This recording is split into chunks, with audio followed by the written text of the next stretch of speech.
एक बार की बात है, एक गांव में दो नौजवान युवक रहा करते थे।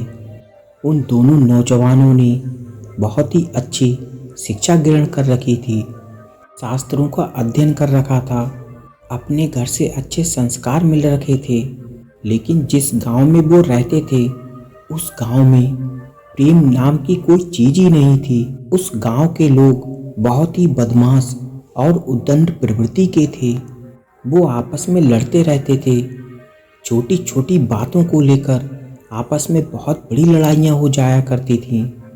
और उस गांव के जो युवा थे वो भी बदमाशी किया करते, क्योंकि जब उनके घरवाले लड़ते तो वो भी लड़ना ही सीखे। और इसी वजह से वो नौजवान ना तो अच्छी पढ़ाई करते और ना ही नौकरी किया करते और ना ही कहीं कमाने धमाने जाया करते। बस उस गांव में बैठकर बदमाशी किया करते और लड़ाई झगड़ा करते। इधर इन दोनों नौजवानों को ये देखकर बड़ा ही दुख होता। वो सोचते कि आसपास के गांव में कितनी अच्छी पढ़ाई होती है, नौजवानों ने कितनी सफलताएं प्राप्त की हैं, और हमारे गांव में लड़ाई के अलावा कुछ और नहीं होता। इसी वजह से दूसरे गांव वालों ने हमारे गांव में आना तक बंद कर दिया, क्योंकि ये लोग आपस में लड़ते रहते हैं, तो भला दूसरे लोग इस गांव में क्यों आएंगे। इसी तरह से दिन गुजर रहे होते हैं। तभी एक दिन उन दोनों नौजवानों को ये पता चलता है कि पास में एक बौद्ध भिक्षु आया हुआ है।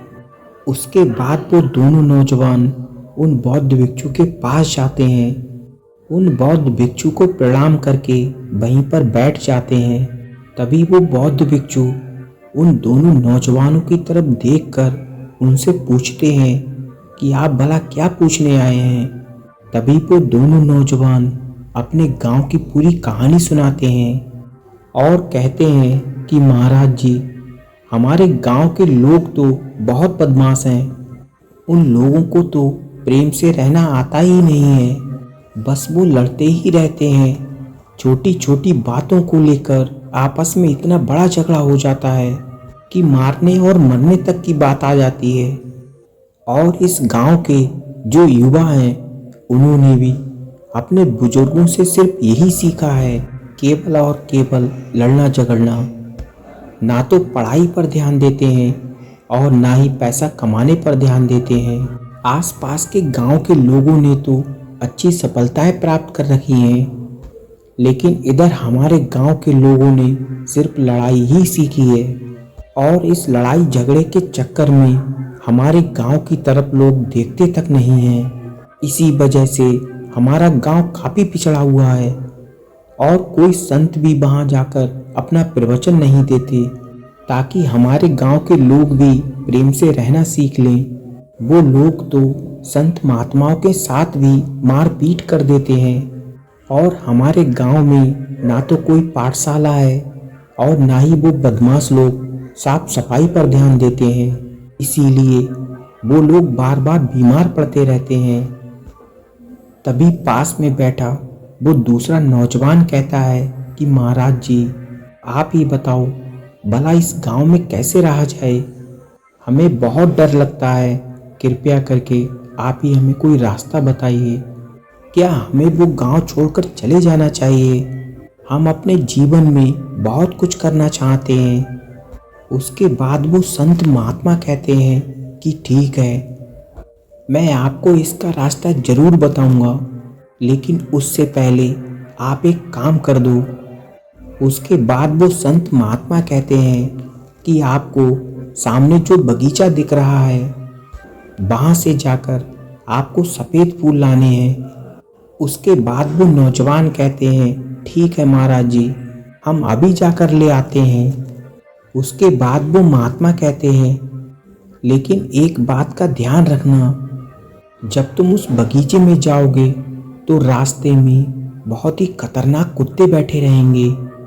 तुम्हें उन कुत्तों का विशेष तौर पर ध्यान रखते हुए जाना है, क्योंकि वो कुत्ते बहुत काटते हैं, क्योंकि वो कुत्ते बहुत खतरनाक हैं। आदमी को मारते समय ज़्यादा टाइम नहीं लगाते। इसीलिए उन कुत्तों से बचकर तुम्हें जाना है और वहाँ से फूल लेकर आना है। अब ये बात सुनने के बाद वो दोनों ही नौजवान डरने लग गए, क्योंकि उन्हें कुत्तों के बारे में पता चल गया, इसीलिए उनके मन में डर घुस गया। इसके बाद वो दोनों नौजवान उस बगीचे की ओर जाते हैं और रास्ते में उन्हें बहुत सारे कुत्ते तो दिखते हैं, लेकिन एक भी कुत्ता ना तो उनकी ओर भौंकता है और ना ही उन्हें काटने के लिए दौड़ता है। लेकिन फिर भी जब वो दोनों नौजवान उन कुत्तों को देखते हैं, वो उनको देखकर दोनों वापस आ जाते हैं। और जब वो खाली हाथ लौटकर आते हैं, तब महात्मा जी कहते हैं, आप दोनों खाली क्यों आ गए? आप दोनों फूल क्यों नहीं लेकर आए? उसके बाद वो दोनों नौजवान उन संत महात्मा से कहते हैं, महाराज जी, रास्ते में तो बहुत ही खतरनाक कुत्ते बैठे हुए थे। अब आप ही हमें बताइए कि वो कुत्ते इतने खतरनाक हैं कि हम दोनों में से उनका कोई भी मुकाबला नहीं कर सकता। तो भला इतने सारे कुत्तों का सामना कैसे कर पाएंगे? हम तो डरकर वापस आ गए हैं। हम आपके लिए फूल नहीं ला सकते, क्योंकि हमको उन कुत्तों से बहुत डर लग रहा है। उसके बाद वो संत महात्मा कहते हैं, ठीक है, कोई बात नहीं, आप यहाँ पर बैठ जाइए। उसके बाद वो संत महात्मा अपने एक शिष्य को अपने पास में बुलाते हैं, जो कि दोनों आंखों से अंधा था, और उसको कहते हैं, जाओ और सामने वाले बगीचे से फूल तोड़ कर ले आओ। उसके बाद वो अंधा शिष्य अपने गुरु की आज्ञा लेकर उस बगीचे से फूल तोड़ने के लिए जाता है। वो धीरे धीरे उस बगीचे की ओर जाता है और वहाँ से फूल तोड़ कर भी ले आता है। उसके बाद वो दोनों नौजवान उस अंधे शिष्य से पूछते हैं कि आप तो अंधे हैं, तो आखिर आपने सफ़ेद फूल कैसे पहचान लिया, और क्या आपको कुत्तों ने नहीं काटा? उसके बाद वो गुरुदेव कहना शुरू करते हैं कि ये मेरा शिष्य है और ये इसका रोज का काम है। ये रोज बगीचे में जाता है और वहाँ से पूजा के लिए फूल तोड़ कर ले आता है। जब ये बगीचे की ओर जाता है तो रास्ते में उसके आसपास क्या होता है ये उस पर ध्यान ही नहीं देता। ये सीधा बगीचे में जाता है और वहाँ से फूल तोड़कर ले आता है। कुत्ते उसके आसपास में बैठे रहते हैं और ये बीच रोड से जाता है। ये कुत्तों पर ध्यान ही नहीं देता और ऊपर से ये अंधा भी है, इसीलिए इसको ये नहीं पता कि आगे कुत्ते बैठे भी हैं या नहीं। और मैं आपको बता दूं कि ये जो कुत्ते बैठे हैं ये किसी को नहीं काटते। वो तो बस मैंने तुम्हें यूं ही कहा था। यही तो जब मैंने तुम्हें ये कहा कि वो कुत्ते काटते हैं, इसीलिए तुम्हारे मन में उस चीज़ का डर घुस गया और तुम्हें सच में लगा कि वो कुत्ते तुम्हें काट सकते हैं। और यदि तुम बगीचे से फूल तोड़ कर भी ले आते तो भी तुम्हें वो कुत्ते नहीं काटते, क्योंकि वो कुत्ते बहुत ही शांत स्वभाव के हैं। उसके बाद वो संत महात्मा कहते हैं कि ये जो डर तुम्हारे मन में बैठा हुआ है, इसी डर की वजह से तुम्हें लगता है कि तुम्हारे गांव में प्रेम की भावना नहीं है। किसी भी गांव में प्रेम भाव पूर्ण रूप से कभी नहीं रहता है। अक्सर ही सभी गांवों में लोगों के बीच में मनमुटाव होता ही रहता है। इसीलिए मैं तुम्हें आज कुछ ऐसे डर बता रहा हूँ जिन्हें अपने जीवन से हमेशा के लिए निकाल देना, और उसके बाद ही तुम अपने जीवन में सफल हो पाओगे।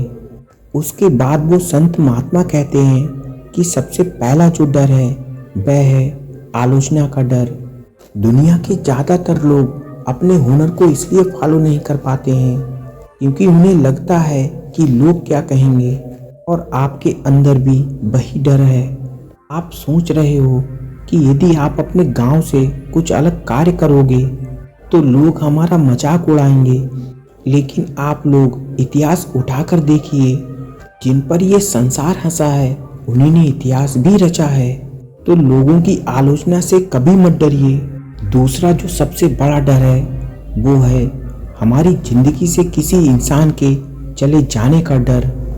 हालांकि ये डर दिखता नहीं है, लेकिन ये डर हर इंसान के अंदर छुपा होता है, क्योंकि हर इंसान सोचता है कि यदि मेरे बच्चे या मेरी पत्नी मुझे छोड़कर चली गई तो मेरा क्या होगा। तीसरा जो सबसे बड़ा डर है वह है गरीबी का डर। यदि आप किसी को अपना धंधा खोलने के लिए कहेंगे तो सबसे पहले तो वो अपनी गरीबी के बारे में आपको बताएगा, और यदि धंधा नहीं चला तो मेरा क्या होगा, मैं तो बर्बाद हो जाऊंगा।